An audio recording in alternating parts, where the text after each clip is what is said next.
Hi there, welcome to another episode of Personally Speaking with me, Dave Jackson. It's been great to actually make this program simply because we've met so many different people down here living on the Costa del Sol in southern Spain.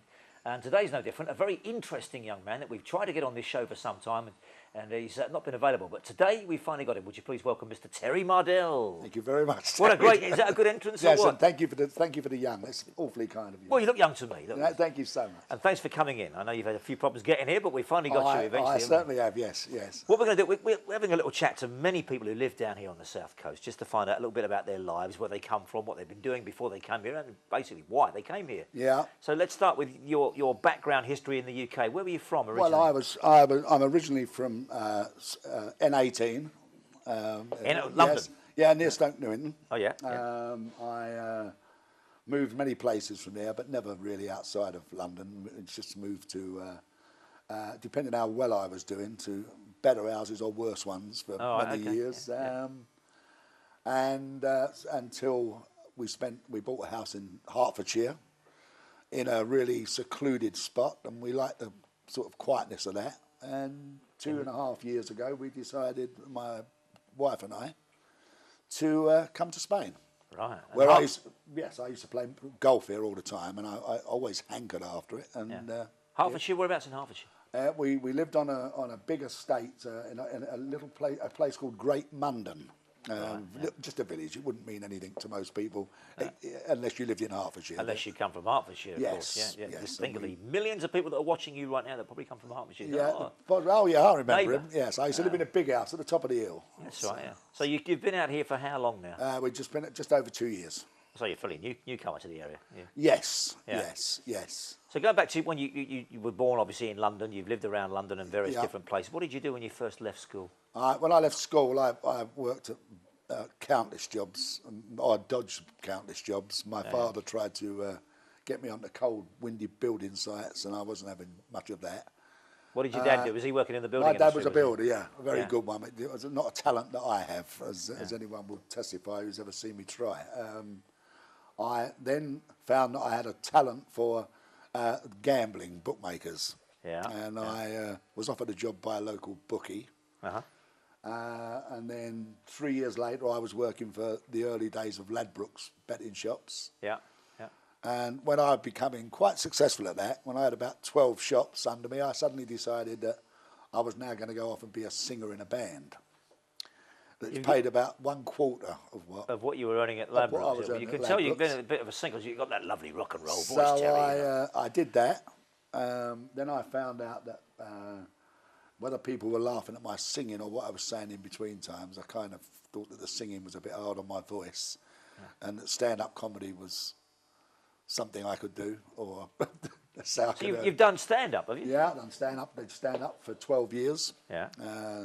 I went into acted. I did lots of commercials, lots of poster commercials. Anything that we may have seen or remember? No, not unless you had long memories and could remember billboard posters with things like butter is back and egg commercials. I was always the smiling face looking out of a taxi window, or a villain, was typecasting, you might say. No one ever sort of sold me as the romantic lead.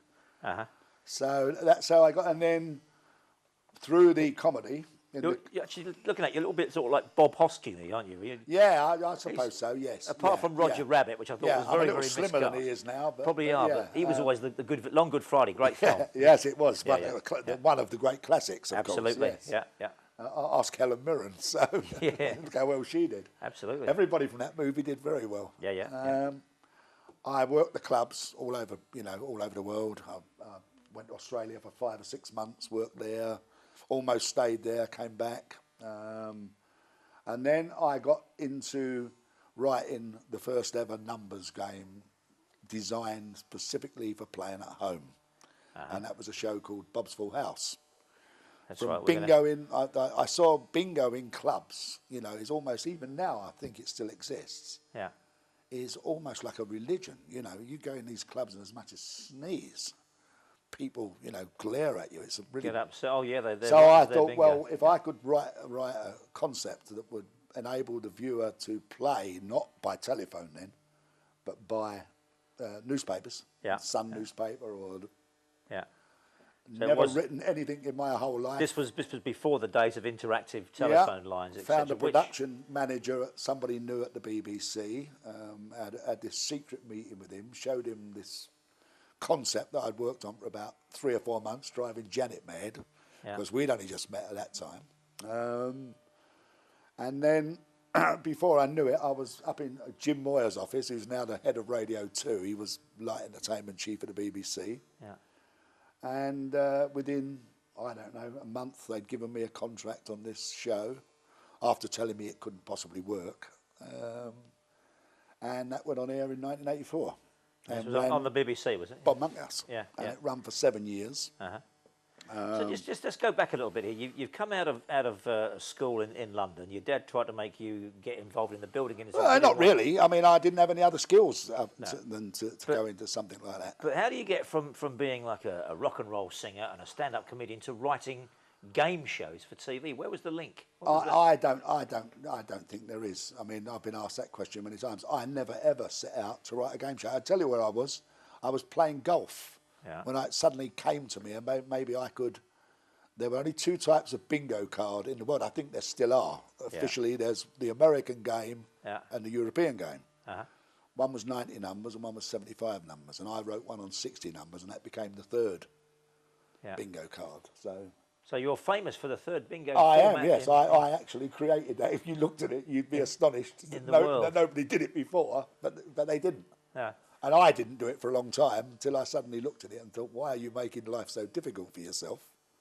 But, you know, the 60 numbers, is this something that you've worked out mathematically because you were involved in so much gambling with Ladbrokes? And I wrote a concept that basically worked with 36 numbers, 45 numbers, 60 numbers, 75, 90, 180, many numbers as you want. Yeah.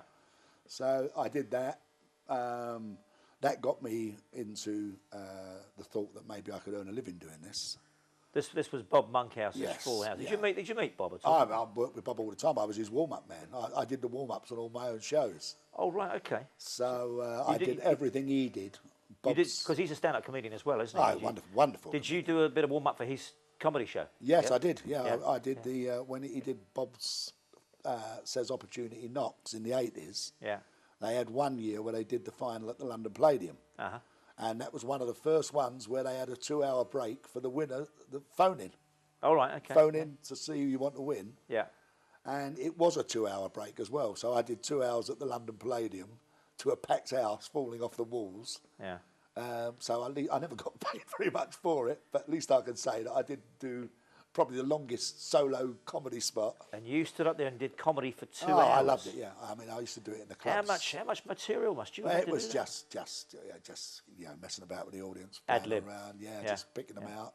And, excellent. You know. So then you went on from there to do what else have you written? I wrote a show called Sweethearts in 1986, which Anglia picked up with Larry Grayson. Just a very simple concept. I was looking for an alternative to Blind Dates. Yeah. And I wrote Sweethearts, went to Anglia. They bought it. Larry Grayson did 3 series. Another wonderful person. I don't want it to sound like I'm praising everybody, because I worked with a lot of awful people as well. Yeah. But him and Bob were gents, you know, old school. Savvy. Old school. Both of them not with us anymore. No, so. Old school. Yeah. Took that, decided then to put my stuff in a little portfolio and go to America, wangled my way into the William Morris agency, dropped my little parcel on the desk of a young budding agent there, and who ended up becoming he's now the boss of William Morris, Mark Itkin. Yeah.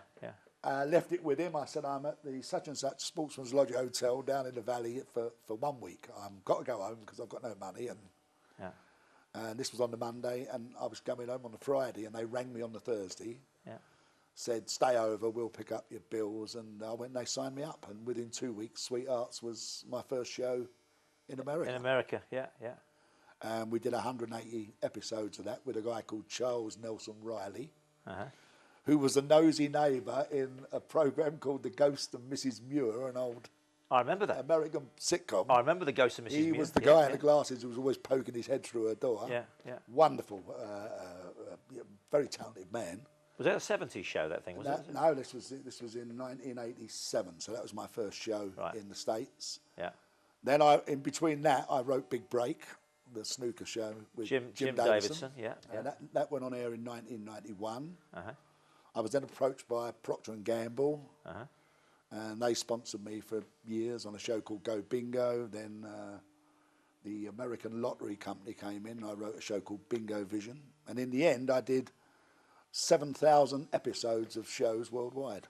7,000, that's a hell of a lot, isn't it? So, Jim Davidson, what was he like? Was he a nice man? Jim was good, yeah. Jim was good. He wasn't exactly Bob and, much more rounded and much more bluer. Today. Well, he started his career, didn't but he? I have to say, as a game show host, that he did business. Great.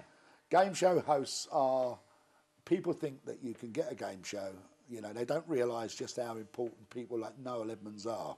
Yeah. Some people can do game shows and some people can't do game shows. Yeah. You can be a great comic. You've seen it yourself, and it just doesn't work. And you can get a very average comic. I'm not saying Jim was a brilliant comic and a brilliant host. Yeah.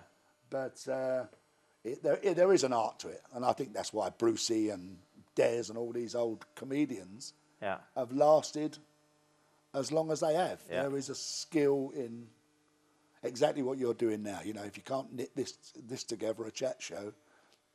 It's difficult. Yeah, you're looking at something bad. Another one that comes to mind, of course, is Jimmy Tarbuck, who's been around for a long time. Yes. He was obviously Sunday Night London Palladium, which was a great show. But they tried to do a golf version of Big Break.